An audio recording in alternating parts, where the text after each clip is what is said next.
Kabuang ra niha, walay personalay. Para ni sa itong mga NDR, labaw na sa itong mga OFW, mga seaman, mga paring seaman.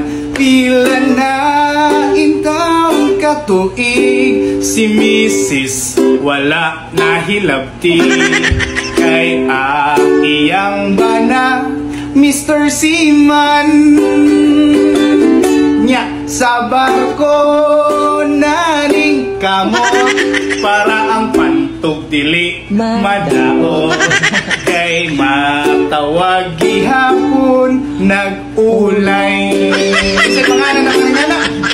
Ulay, ulay ang lalaki ug babay.